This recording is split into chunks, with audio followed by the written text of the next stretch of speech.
The alarms blared through the white corridors of Research Station Epsilon. Red lights flashed, casting eerie shadows as scientists and security personnel rushed in all directions. In the middle of the chaos, Alara 7 moved against the flow, her slender blue-tinged form pressing close to the walls. She shouldn't have been able to leave her containment unit. She definitely shouldn't have been able to override the security locks. But then again, she shouldn't have been able to do a lot of things they said were impossible. The subject has breached Sector 4. All units converge. The announcement echoed through the station as Alara ducked into a supply closet. Her breathing came in quick, shallow bursts. For the first time in her life, she was experiencing true fear, not the controlled stress tests they had put her through, but genuine, survival-driven fear.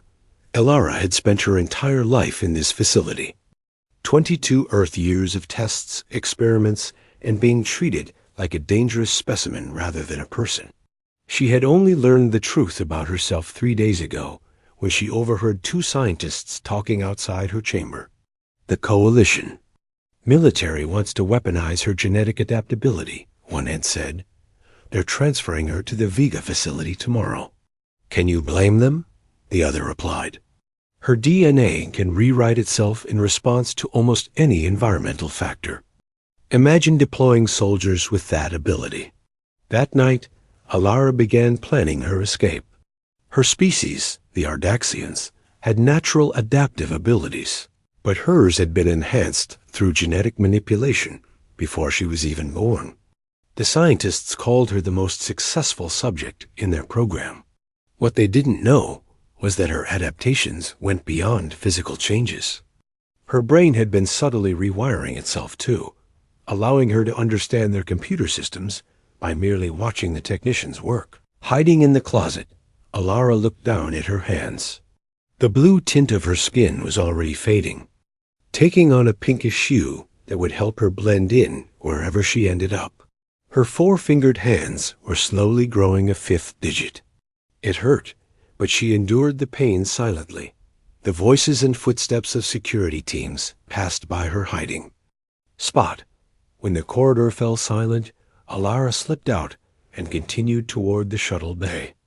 The station's emergency protocols had activated multiple security measures, but they had also prepared all vessels for potential evacuation. Exactly what she needed. Alara rounded a corner and froze. 2 guards stood at the entrance to the shuttle bay, weapons ready. There, one shouted, raising his stun rifle. Alara didn't think. She just moved, faster than they expected. Before the guard could fire, she was already sliding beneath his aim. Her body responded to the threat by producing a burst of adrenaline that made everything seem to slow down around her. She knocked the first guard's legs out from under him and used his falling body as a shield against the second guard's shot.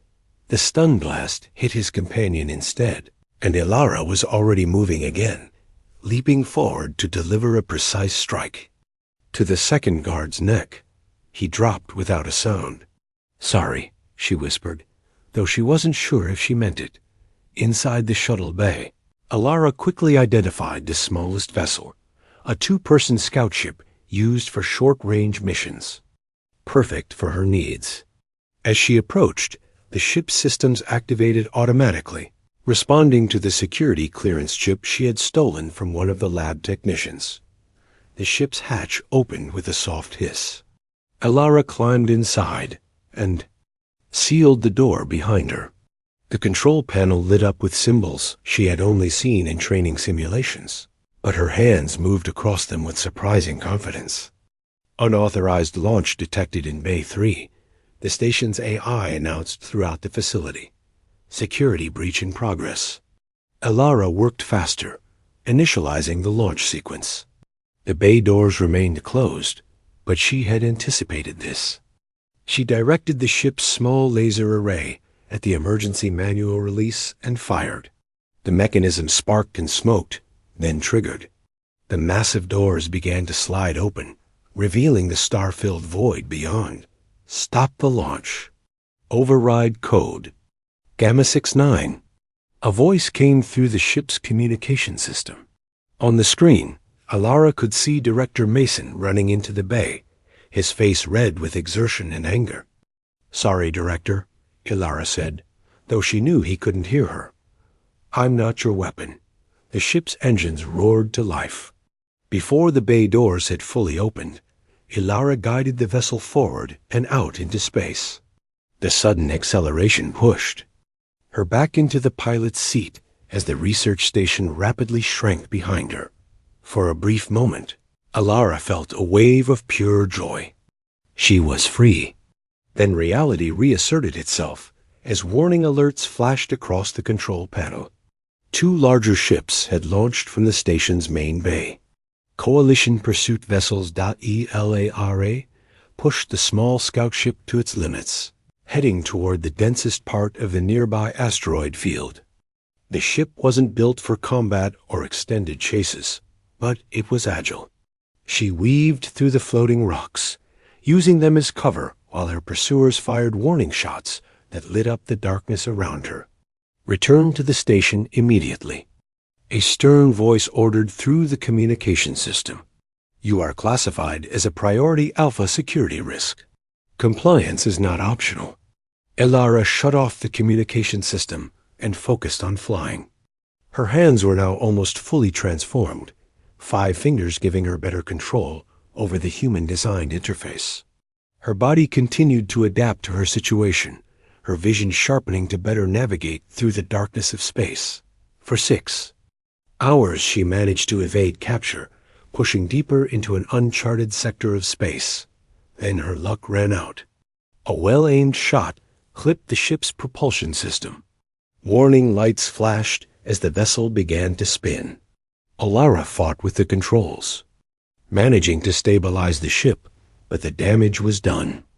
She was losing power, and speed dot the navigation system showed a small, blue-green planet ahead, the 3rd planet in an unremarkable solar system. It wasn't on any of the main coalition maps, which meant it might be her only chance.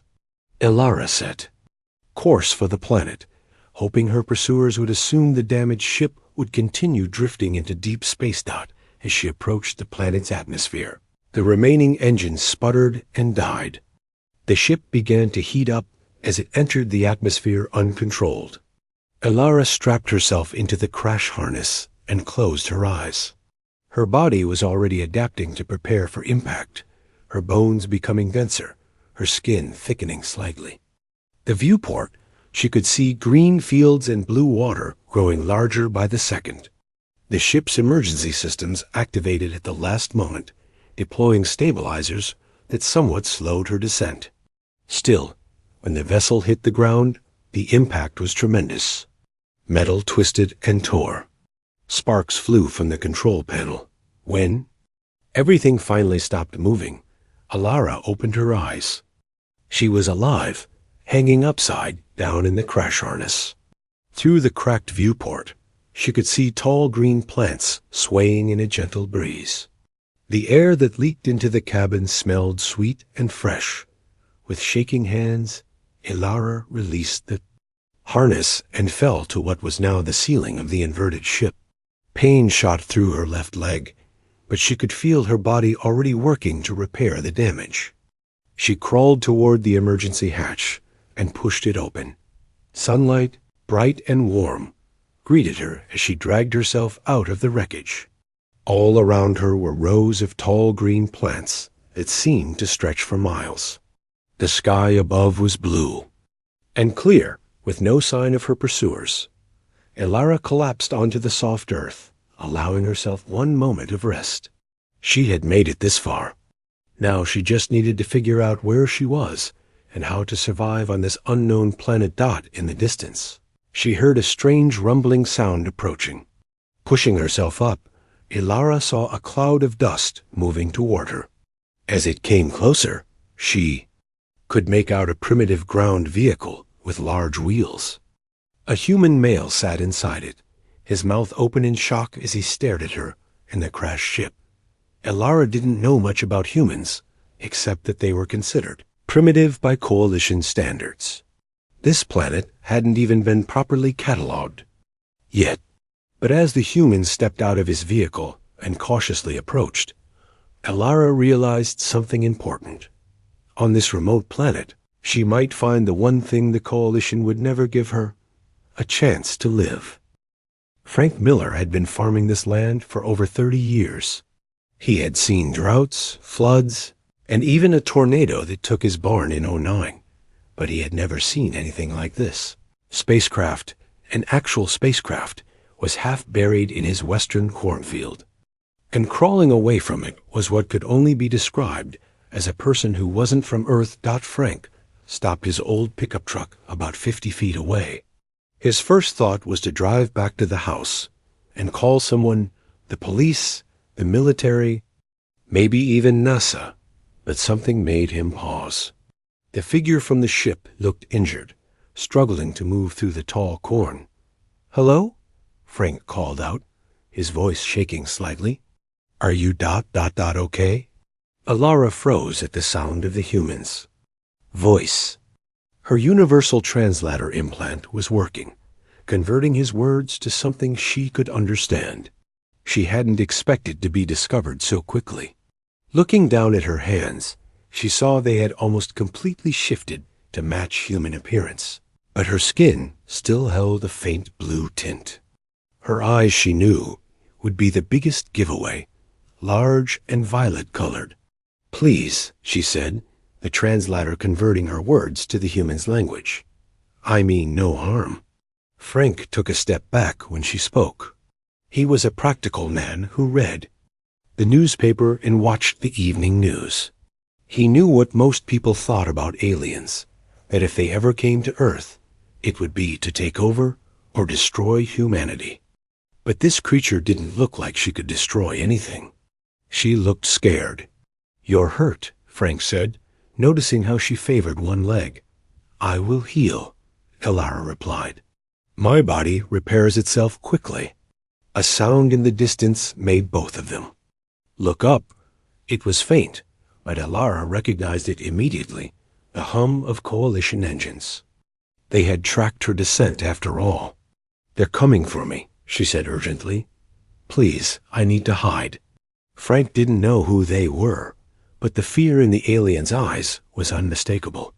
He had seen that same look in the eyes of the stray dog he'd taken in last winter, hunted, desperate, afraid. "My truck," he said, pointing to his pickup. "Can you make it there?" Alara nodded and limped toward the vehicle. Frank helped her climb into the passenger seat and quickly covered her. With an old blanket he kept behind the seats. "Stay down and stay quiet," he told her. Frank quickly drove away from the crash site, taking the bumpy dirt road that led back to his farmhouse. In his rearview mirror, he could see strange lights in the sky, moving in a search pattern over his cornfield. The farmhouse was a 2-story white building that had been in Frank's family for generations. Behind it was a red barn and a few smaller outbuildings. Frank drove past the house and toward the barn, where he could get the alien inside without being seen from the road. "What's your name?" Frank asked as he helped Alara out of the truck. "Alara 7, she replied. "Just Alara is fine. I'm Frank Miller." Inside the barn, Frank cleared a space in the hayloft, making a crude bed from straw and old horse blankets. Alara sank down gratefully, her leg already feeling better as her body worked to repair the damage. "Why are they after you?" Frank asked, sitting on a nearby bale of hay. Alara hesitated, then decided that honesty was her best option. "I was held in a research facility. They want to use my genetic code to make weapons. I escaped." Frank nodded slowly. It wasn't so different from stories he'd heard about human governments and their secret programs. "And what will they do if they find you?" "Take me back. Continue their tests, or worse." Through the barn window, they could see bright lights sweeping over the cornfields in the distance. The search was expanding.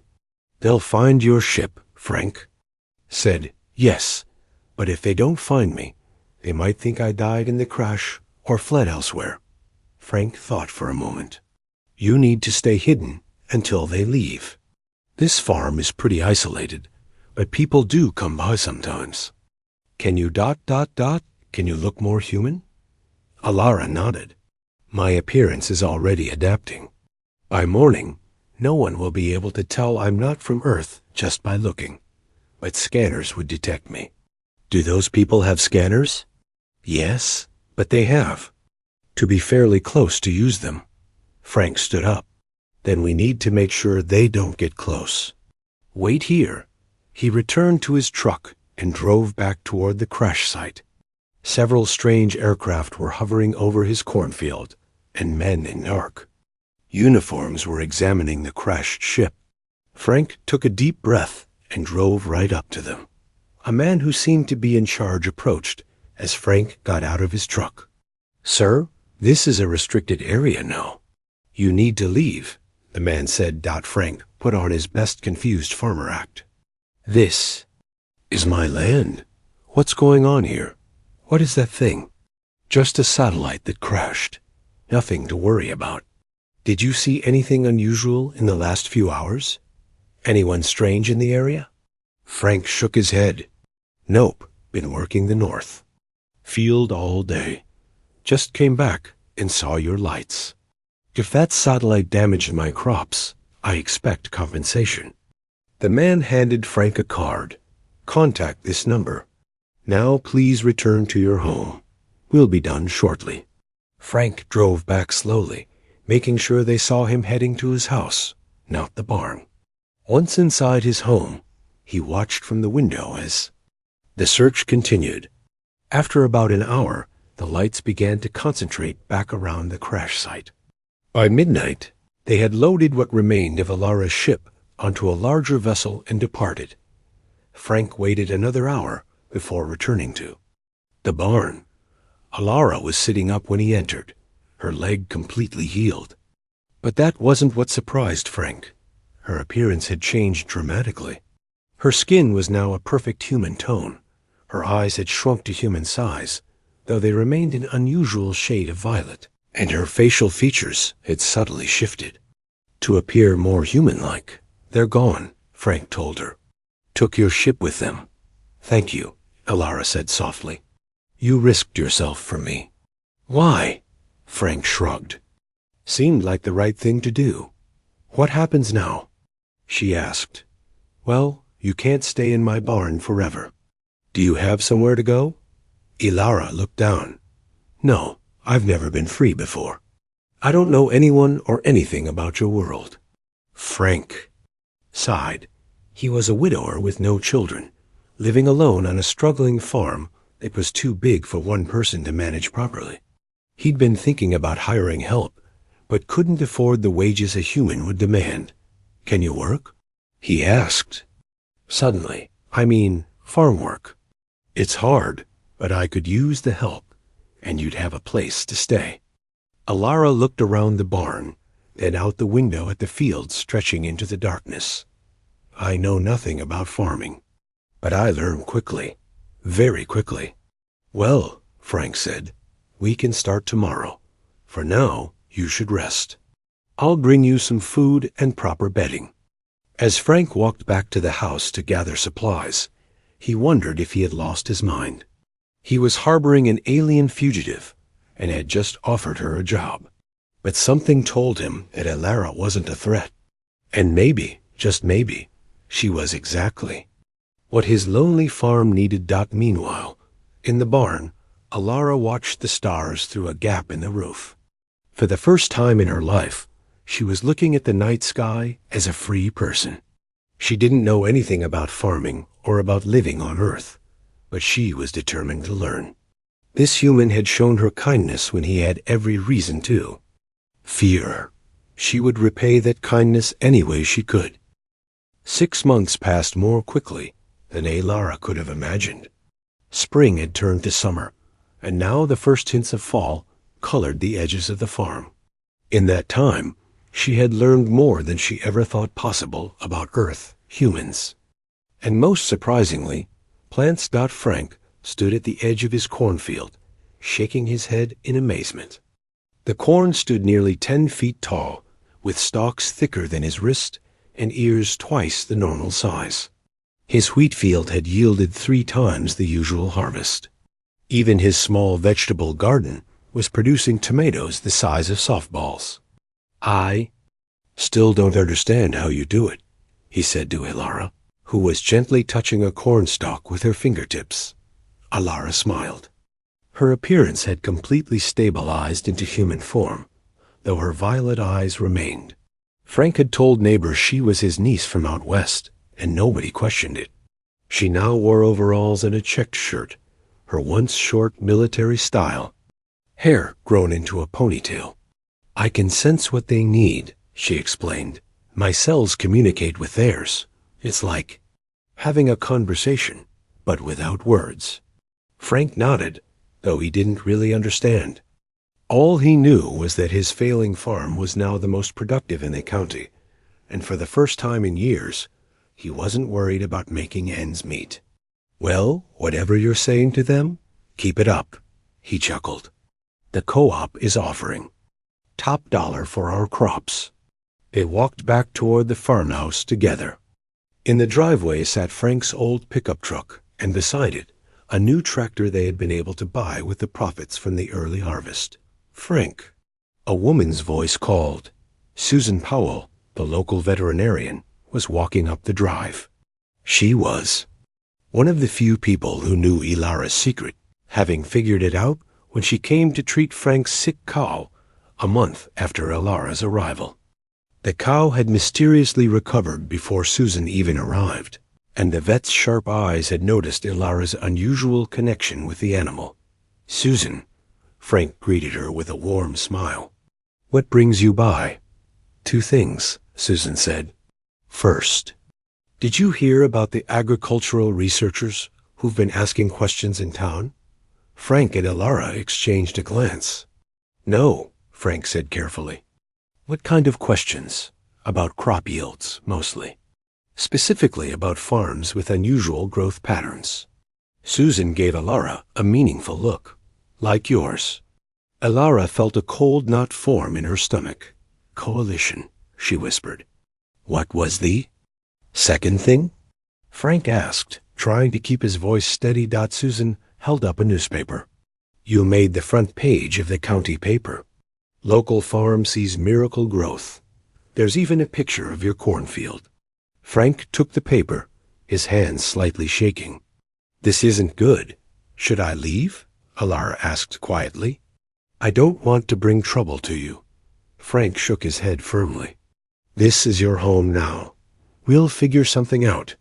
Susan nodded in agreement. "I have an idea. The county fair is next week. Everyone's talking about your crops. If you don't show up, it'll seem suspicious. But if you go and have a simple explanation for your success... "Like what?" Frank asked. "A new organic fertilizer formula," Susan suggested. "Something boring enough that these researchers will lose interest." They spent the afternoon preparing a story about Frank experimenting with a special compost mixture. Ilara stayed mostly quiet, her mind racing. The coalition had found her. Maybe not her specifically, but they were getting close. The next morning, a sleek black car pulled up to the farmhouse.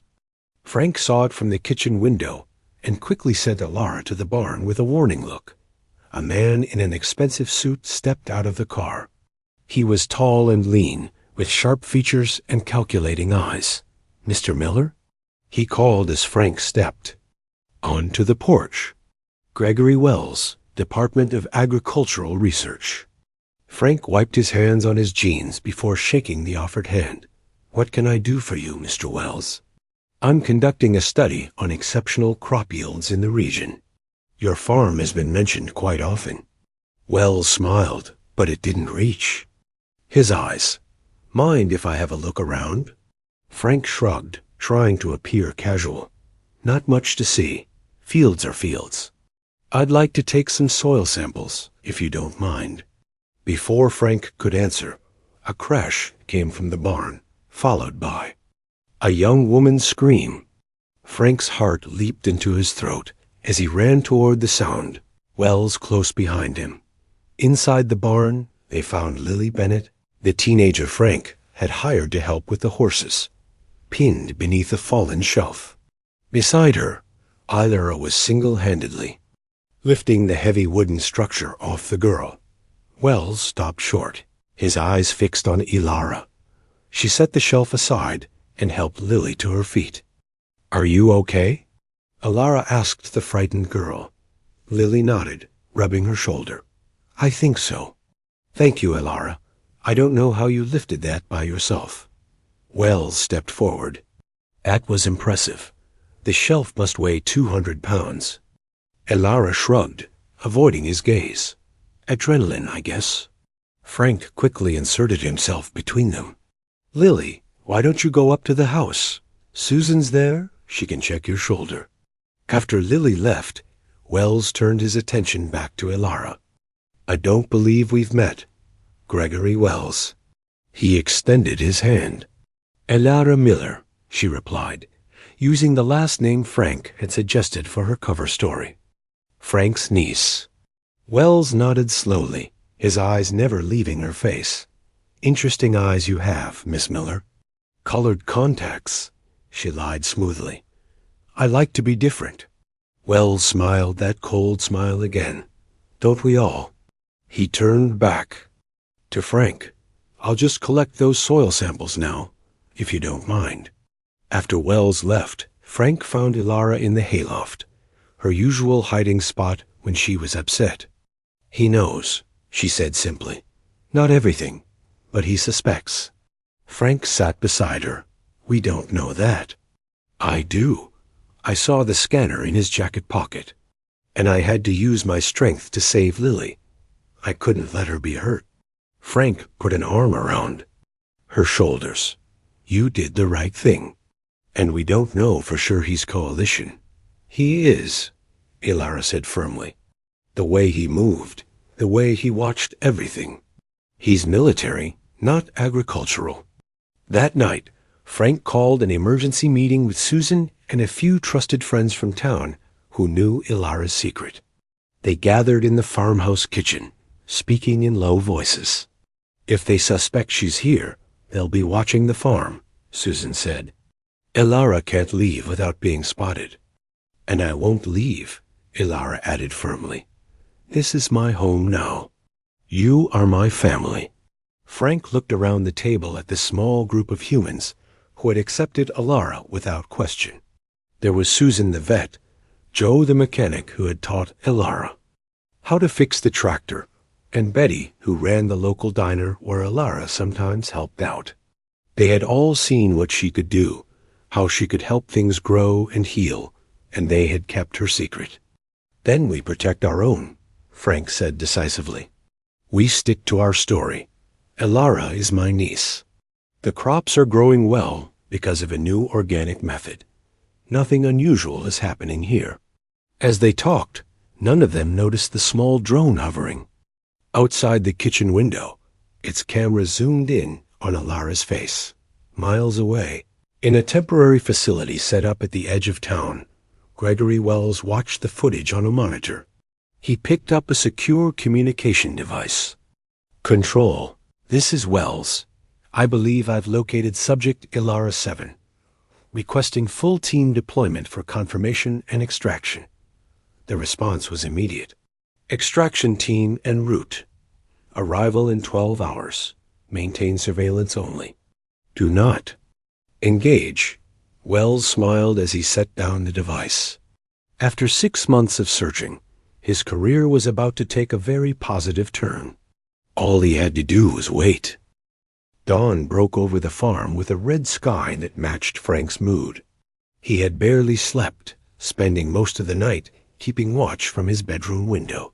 Something about Wells had left him deeply unsettled. Ilara was already in the kitchen when he came downstairs. She had made coffee and was staring out the window at the fields. "I need to tell you something," she said without turning around. "Something I should have told you months ago." Frank poured himself a cup of coffee and sat at the table. I'm listening. Alara joined him, her violet eyes troubled. The Coalition thinks my genetic code was designed for war. That's not true. She took a deep breath. My parent created it to heal. Your parent? On my world, we don't have mothers and fathers like humans do. We have parent scientists who design and grow their children. She looked down at her hands. My parent was trying to save our dying planet. Our ecosystem was collapsing from industrial pollution. Nothing would grow anymore. Frank nodded slowly. This explained a lot about Ilara's abilities with his crops. My parent created me with the ability to connect with living things at a molecular level, to understand what they needed and help them adapt and survive. Her voice grew softer. But before the project was complete, the Coalition military seized the research. They saw the potential for soldiers who could adapt to any environment, resist any weapon. And they took you, Frank said. Ilara nodded. They killed my parent when they wouldn't give up the research. I was the only successful subject. The others ... She closed her eyes briefly. They didn't survive the military experiments. Frank reached across the table and took her hand. I'm sorry. I was never meant to be a weapon, Frank. I was meant to heal worlds. Her eyes filled with tears. And now I've brought danger to yours. Frank squeezed her hand. No, you've brought life to this farm, and we're not going to let them take you. A sound of tires on gravel made them both look up. Susan's truck was speeding up the driveway, dust billowing behind it. She burst through the door without knocking. There are men in black vehicles at the edge of town, at least a dozen. They're setting up some kind of equipment. Frank stood. The extraction team. We need to get Alara out of here. Too late, Susan said, pointing out the window. 2 black SUVs were turning onto the long driveway. That led to the farm. Behind them, a larger vehicle that looked like a mobile command center followed slowly. The barn, Frank said quickly. There's a root cellar under the floor. They might not detect you there. Alara shook her head. Their scanners will find me. Anywhere on the property. She stood straighter. I won't hide anymore, and I won't let them hurt you to get to me. Frank and Susan exchanged worried glances as Alara walked to the door. Then we faced them together, Frank said, following her dot by. The time the vehicles reached the farmhouse, Frank, Alara, and Susan were standing on the porch. The SUVs formed a half circle in front of the house, and armed men in tactical gear poured out, weapons at the ready. Gregory Wells stepped out of the lead vehicle, now dressed in a military uniform with Coalition insignia. Subject Alara 7. He called out, By authority of the Galactic Coalition Security Council, you are ordered to surrender yourself immediately. My name is Alara, she replied calmly. Just Alara now. And I'm not going anywhere. Wells signaled to his men, who raised their weapons. This doesn't have to get ugly. We have no quarrel with these humans if they step aside. Frank moved slightly in front of Alara. She's under my protection. This is my land, and you're trespassing. Wells smiled coldly. This is far beyond your simple Earth laws, Mr. Miller. This is about galactic security. He turned to his men. Prepare the containment field. From the large vehicle, 2 technicians emerged carrying what looked like metal poles. They began placing them in a circle around the farmhouse. What are they doing? Susan whispered. Creating a barrier, Ilara explained quietly. Once it's active, nothing can get in or out. Wells stepped forward. Last chance, Ilara 7. Come willingly, or we take you by force. Suddenly, the sound of more vehicles approaching made everyone turn. A line of pickup trucks and farm equipment was coming up the road toward the farm. Leading them was Joe the mechanic in his tow truck, and behind him, at least 20 vehicles filled with people from town. The convoy pulled up behind the coalition vehicles, effectively blocking their escape route. Farmers, shop owners, and other townspeople climbed out, all looking confused but determined. "What's going on here, Frank?" Joe called out as he approached. "Betty said some men were headed to your farm with guns." Wells looked annoyed. "This is a government operation. All civilians need to leave immediately."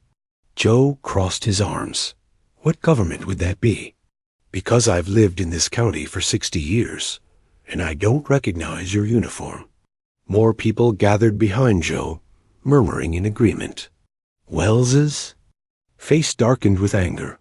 "This doesn't concern any of you. This woman," he pointed at Alara, "is not what she appears to be. She's dangerous." Betty pushed her way to the front of the crowd. "Dangerous?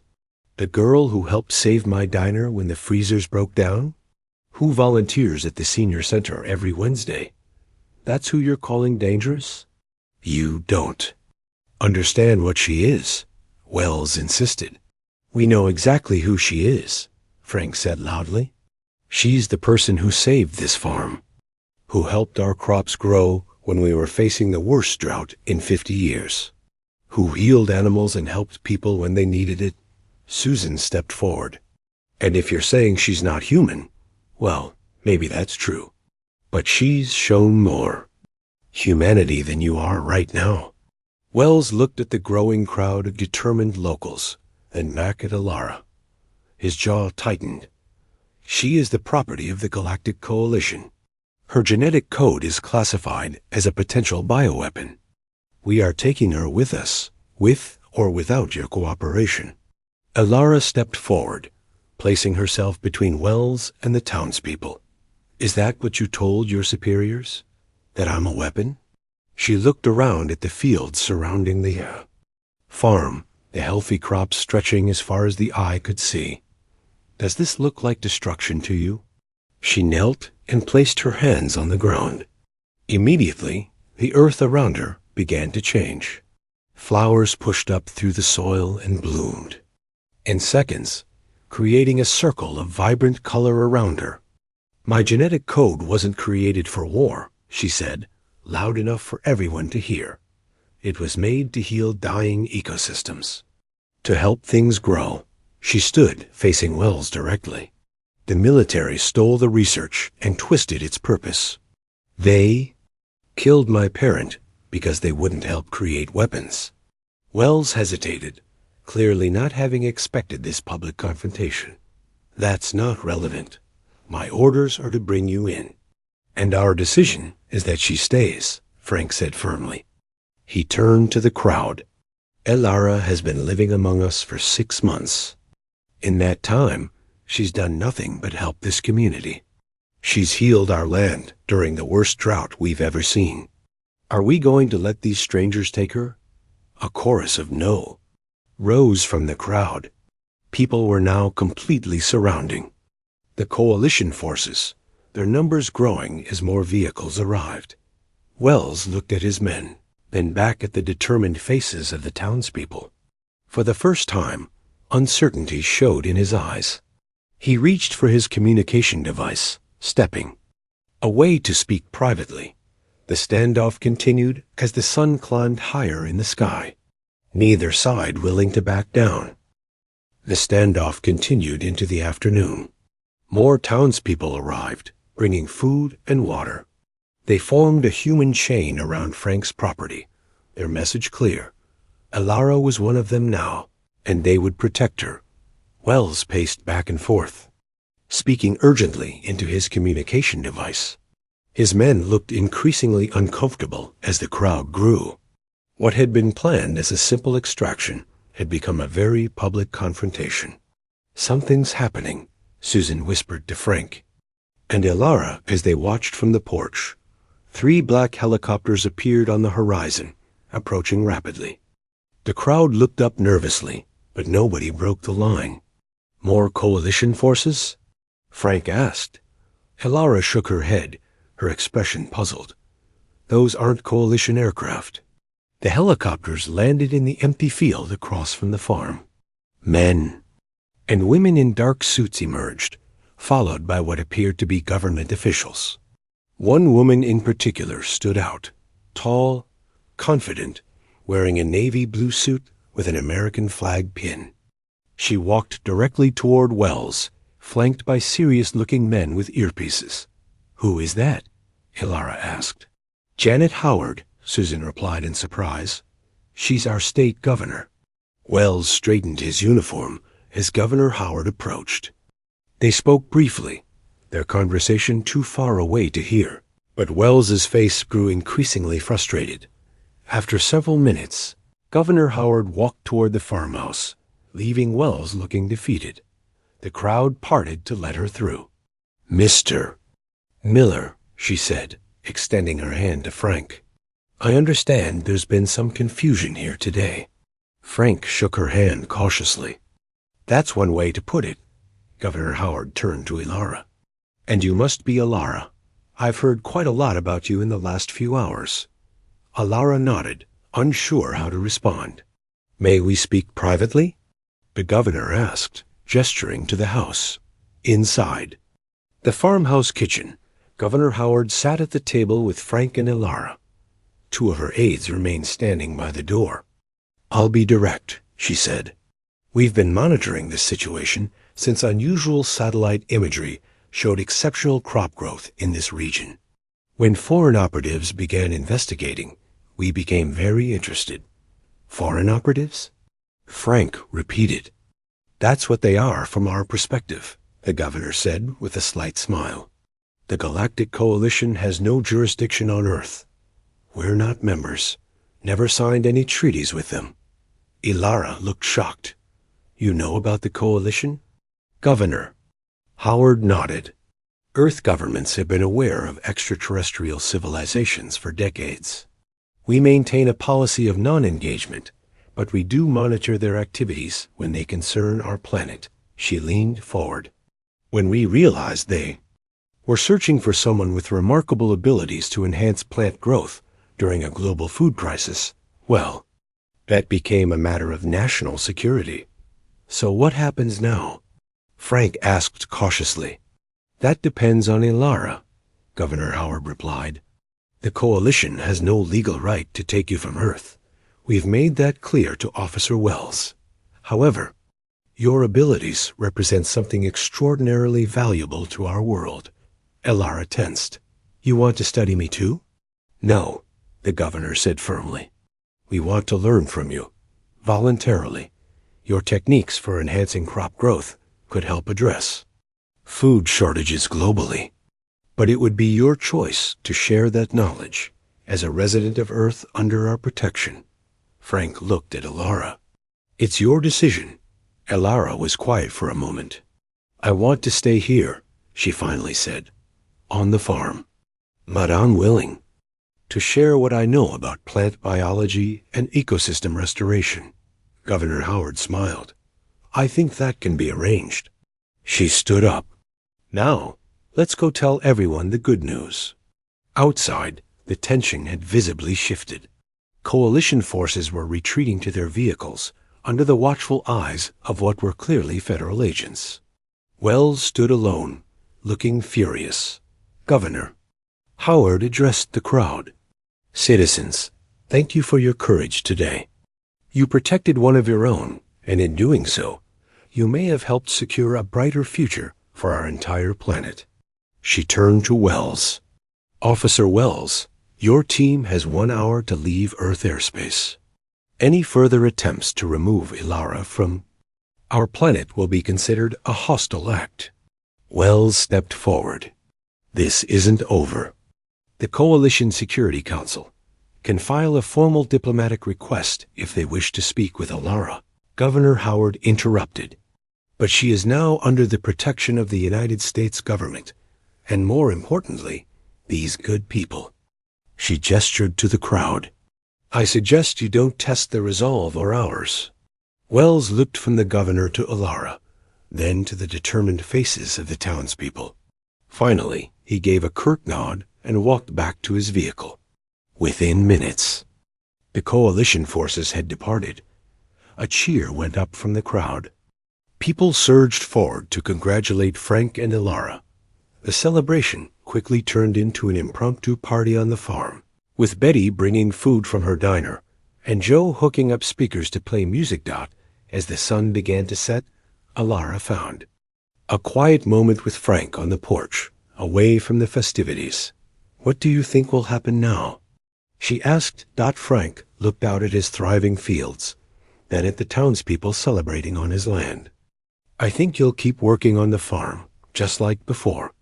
Only now you won't have to hide who you are. And the government? They'll want me to help with their agriculture programs." Frank nodded. "Probably. But that doesn't mean you can't still be a farmhand." "My farmhand," Ilara smiled. "I'd like that." In the distance, they could see the last coalition ship rising into the evening sky, a small dot of light that soon vanished among the stars. "Do you think they'll come back?" Frank asked. "Maybe someday," Ilara said. "But by then, I hope they'll understand that what I can do isn't something to fear. It's something to share." 1 year later, Frank's farm had become a center for agricultural research. Scientists from around the world came to learn from Ilara, studying her techniques for enhancing crop yields and restoring damaged ecosystems. Test sites using her methods were showing promising results in drought-stricken regions of Africa and Asia. The farm itself had expanded, with new fields and greenhouses where Ilara could experiment with different plants. Government funding had helped build a small research facility on the property, but Frank had insisted that it blend in with the rural surroundings. To most visitors, it still looked like a typical American farm. Every morning, Ilara still rose before dawn to tend to the original fields with Frank. She had taught him how to listen to the plants, to understand their needs in a way no human farmer ever had before. Together, they worked the land as the sun rose over the horizon. On this particular morning, as they walked back to the farmhouse for breakfast, Ilara paused to look up at the sky. "Something wrong?" Frank asked. Ilara shook her head. "No, just thinking about how strange life is. The Coalition thought my genetic code made me dangerous, something to be locked away or used as a weapon. And now?" She smiled, looking around at the flourishing farm. "Now I'm just a farmhand for a human. And I've never been happier." Frank put an arm around her shoulders. "You're more than a farmhand, Ilara. You're family." Together they walked back to the house where Susan was waiting, with fresh coffee. In the distance, the research team was arriving for another day of learning how Ilara's gifts could help heal a planet. The being they had feared for her genetic code had found her purpose, not as a weapon of war, but as a force for life. And it had all started because one human farmer had seen beyond his fear to offer kindness to a stranger from the stars.